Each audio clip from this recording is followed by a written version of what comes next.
বিশ্ব উষ্ণায়ন রুখবার বার্তা দিয়ে দুর্গাপুজোর শুভ সূচনা বালুরঘাটের প্রগতি সংঘে। আনন্দ থিমকে সামনে রেখে জোর প্রস্তুতি ক্লাব প্রাঙ্গণে, যেখানে এদিন উপস্থিত ছিলেন বালুরঘাট পৌরসভার চেয়ারম্যান অশোক কুমার মিত্র সহ অন্যান্য ক্লাব কর্তৃপক্ষ এবং বিশিষ্টজনেরা।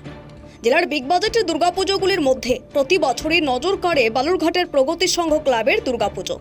এদিন ক্লাব চত্বরে খুঁটি পুজোর মধ্য দিয়ে জারি সূচনা করা হয়েছে। একই সাথে ক্লাব কর্তৃপক্ষের তরফে এদিন বৃক্ষরোপণ কর্মসূচিরও আয়োজন করা হয়। বিশ্ব উষ্ণায়ন রুখতে ক্লাবের তরফে বৃক্ষরোপণ ও চারাগাছ বিতরণ করা হয়। প্রগতি সংঘ ক্লাবের সম্পাদক সঞ্জয় সাহা বলেন,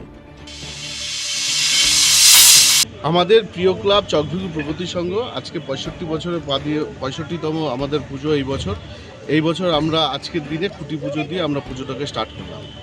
এই বছরের থিম কি থাকছে এবং নতুনত্ব কি থাকছে এই বছর? আমাদের চকভুগি প্রগতির সঙ্গে আমাদের প্রতি বছরই একটা নিত্য নতুন একটা চমক আমরা দিয়ে থাকি প্রতি বছরই।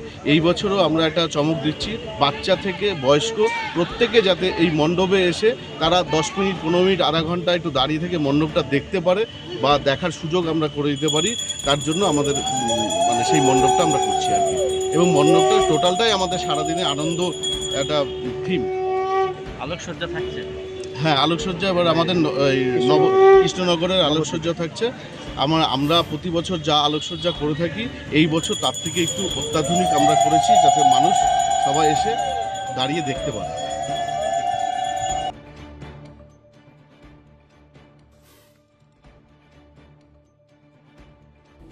দক্ষিণ দিনাজপুর থেকে সীমান্তের কথার বিশেষ রিপোর্ট।